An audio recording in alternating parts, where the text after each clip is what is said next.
गई है, 19 मस्जिदें शहीद कर दी हैं और 3 जला दी गई हैं। और वहाँ जवान लड़कियों के साथ बलात्कार हो रहा है। वो बेचारे मुसलमान अपने घरों से बाहर हैं।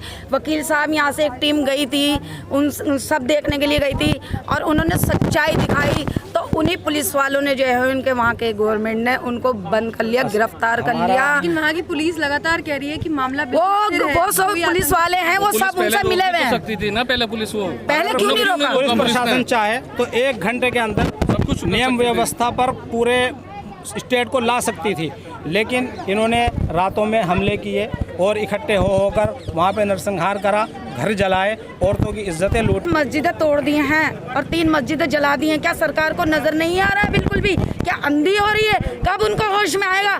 जब वही लोग उनके घरों में आकर के उनकी लड़कियों के साथ में बलात्कार करेंगे और उनके घरों में आग लगाएंगे, क्या जब उनको होश आएगा? मैं कहती हूँ होश में आओ, होश में आओ, सरकार होश में आओ, मोदी जी होश में आओ। और अगर ये इसी तरीके से रहा तो अब हम सड़क पे उतर आए, हम अपनी जान देने के लिए तैयार हैं। अब हम बिल्कुल घरों में नहीं जाएंगे। गिरफ्तारी का डर हमें नहीं है, हमें गिरफ्तारी का डर नहीं है, हमें मरने का डर है। लॉ एंड ऑर्डर हम उसके खिलाफ नहीं जाते, लेकिन हम हुकूमत के खिलाफ हैं, बीजेपी की पॉलिसियों के खिलाफ हैं। जलते घर को देखने वालों, फूस का छप्पर आपका है। जलते घर को देखने वालों, फूस का छप्पर आपका है। पीछे तेज़ हवा है, आगे मुकद्दर आपका है। उसके कत्ल पे मैं चुप था, मेरा नंबर अब आया, मेरे कत्ल पे आप चुप हो, अगला नंबर आपका है। बीजेपी सरकार लोगों को वर्गला रही है और आपस में फसादात कराने की तैयारी कर रही है। अवाम जाग चुकी है और लॉयर्स जाग चुके हैं। सुप्रीम कोर्ट के लॉयर्स जिस तरीके से हक को हक, दूध का दूध और पानी का पानी उन्होंने किया और उसके बाद में उन पर UAPA लगा दिया, यानी आप मान सकते हैं इस चीज़ को कि लॉयर्स आतंकवादी हो सकते हैं। उन पे ऐसे ऐसे केस लगाकर उनकी ज़िंदा मर्दान दिली को कमज़ोर करना है। यानी आवाम को ये नहीं चाहते कि आवाम उठे और महंगाई के ख़िलाफ़ आए, ये नहीं चाहते कि आवाम इनसे सवाल करे, ये सवालों को दबाना चाहते हैं। और हम उस कौम से हैं जिस कौम ने अंग्रेज़ों के ख़िलाफ़ भी लड़े थे, और अगर आज कोई जुर्म भारत में रहकर करता है हम उसके ख़िलाफ़ हैं। हम लॉयर्सों के साथ हैं आज, और हम हक को हक और बातिल को बातिल समझते हैं। कोई भी सरकार आए, वतिल कल जामुनुदाविलुहा बैनन्नास, हमारी किताब कुरान कहता है, हमारा अल्लाह कहता है कि लोग अदलते बदलते रहते हैं। अगर ये इंसाफ के साथ चलते तो बीजेपी 5 साल नहीं, 10 साल नहीं, 15 साल चलती। हम वो हैं जिन्होंने कांग्रेस को राज कराया। क्यों? कांग्रेस ने फिर भी कुछ गलत किए होंगे काम, लेकिन इतना बड़ा जुर्म के नरसंहार किया जाए ऐसा नहीं हुआ था। ये पहली बार ऐसा हो रहा है कि पुलिस के साथ मिलकर विश्व हिंदू परिषद, राष्ट्रीय सेवक संघ बाकायदा अपने झंडे लेकर और मुसलमानों को मारते हैं, मस्जिदों में आग लगाते हैं। कोई भी कम्युनिटी के साथ में अगर ये जुर्म होता है तो ये जुल्म है। इस जुल्म का संज्ञान वहाँ की पुलिस को लेना चाहिए था, लेकिन क्योंकि पुलिस भी उन गुंडइयों के साथ हो गई थी, जैसा कि आप वीडियो में देख रहे हैं। सोशल मीडिया दिखा रहा है, इलेक्ट्रॉनिक मीडिया दिखा रहा है, और आपका प्रिंट मीडिया दिखा रहा है। अब आवाम जाग चुकी है।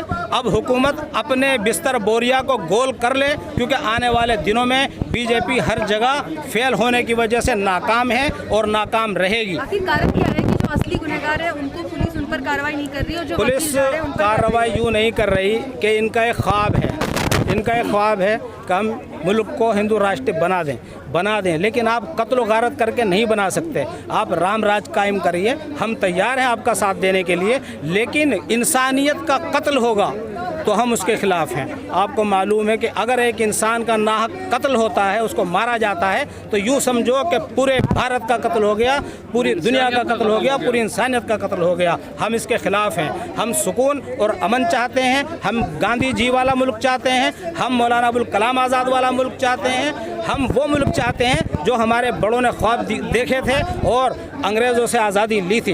ये सारे कारनामे वही कर रहे हैं जो कल अंग्रेज़ों ने करे थे। हम कल अंग्रेज़ों से लड़े थे और अब इन चोरों से लड़ेंगे। कोई मुद्दा इनसे सवाल नहीं कर सकता। इन्होंने भारत को सऊदी अरब बना के रख दिया, कोई सवाल नहीं कर सकता। ऐसा लग रहा है कि बादशाह बन गए। यहाँ पे जो कानून का राज है वो कानून का राज रहना चाहिए और पूरी तरीके से आवाम सुकून से होनी चाहिए हर स्टेट में, चाहे वो दिल्ली हो, केरला हो, कर्नाटक हो, तमिलनाडु एक सवाल है, अभी अफगानिस्तान में जब ये पूरा चल रहा था विवाद, तो हमारे देश के मुसलमानों ने उनका विरोध नहीं किया था इस तरह से जो आज कर रही है। असल में बांग्लादेश में कुछ भी हो, मुझे उससे कोई मतलब नहीं है। अफगानिस्तान में कुछ भी हो, मेरा उससे कोई मतलब नहीं है। अफगानिस्तान की उतनी तादाद नहीं है, सऊदी की उतनी तादाद नहीं है जितने मेरे मुल्क के मुसलमानों की तादाद है। 25 करोड़ मुसलमान और फिर यहाँ पे अवाम जिस प्यार और मोहब्बत से रहती है, उस मोहब्बत को पूरी दुनिया देखती है। इंडोनेशिया देखता है। तालिबान को सपोर्ट करते हैं नहीं, गलत है। तालिबान को कोई सपोर्ट नहीं करता, तालिबान को सपोर्ट कोई नहीं करता। अगर पाकिस्तान तालिबान हमारे मुल्क की तरफ गलत निगाह करेगा तो सबसे पहले हम मुसलमान उनके हाथों को कलम करने वाले होंगे। आप इस बात को नहीं सोचिएगा। मैडम, धार्मिक हिंसा क्यों बढ़ती जा रही है, क्या वजह है? धार्मिक हिंसा यूँ बढ़ती जा रही है ना, क्योंकि जो है आजकल गोदी मीडिया है, जो होता है वो दिखाते नहीं है, मास्क नीचे दबा। जो होता है वो दिखाते नहीं है। अब जिस तरीके से वकील साहब वहाँ पे गए थे, उन्होंने सच्चाई दिखाई, उनको आतंकवादी का रूप दे करके जेल में डाल दिया, उन पे मुकदमा दायर कर दिया है। तो ये सब पुलिस वाले, ये सब मीडिया मिली हुई है, ये सब मोदी जी का करा हुआ है। जिस तरीके से मोदी जी ने पूरी हिंदुस्तान को परेशान कर रखा है, बस एक दिन वो आएगा कि आप हम जितने भी हैं, हम कोई नहीं बचेगा अगर हम लोग चुप रहेंगे। खबरें आ रही है कि 15-20 मस्जिदों को भी, कई मस्जिदों में तोड़फोड़ की गई है, वैंडलिज्म किया गया है, मुसलमानों को चिन्हित करके उनकी दुकानों में आग लगाई गई है। और इसके बावजूद वहाँ की सरकार इतनी बेशरम है, विप्लव देव की सरकार इतनी बेशरम है कि वहाँ उन्होंने जो फैक्ट फाइंडिंग टीम गई थी, जिसमें हमारे AICCTU स्टेट काउंसिल के सदस्य एडवोकेट मुकेश और अन्य लोग थे, उनके ऊपर उन्होंने UAPA के सेक्शन 13 और अन्य IPC की धाराओं के तहत चार्जेस लगाए।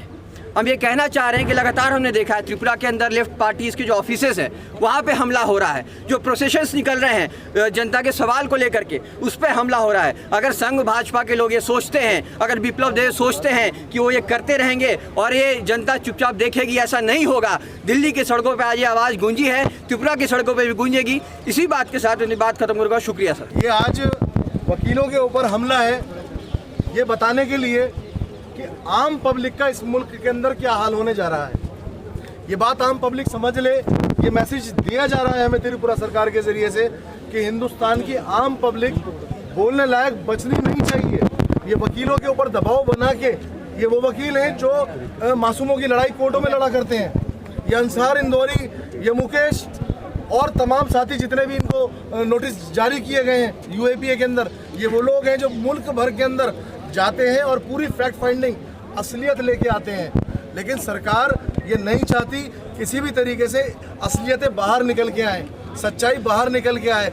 इन लोगों ने अभी 2 दिन पहले आके त्रिपुरा से एक पूरी फैक्ट फाइंडिंग रिपोर्ट बनाई और लाके एक प्रेस कॉन्फ्रेंस करी, लेकिन सरकार के दबाव आने शुरू हो गए और इस दबाव के अंदर नोटिस जारी कर दिए गए कि 10 तारीख को आइए और जवाब दीजिए और UAPA का मुकदमा आप लेके जेलों में चले जाइए। ये साफ ऐलान कर दिया गया है। लेकिन सवाल हमारा यहाँ पे वही है कि हम यहाँ पे इनके ये सरकारों को दबाव बनाने हरगिज भी नहीं देंगे।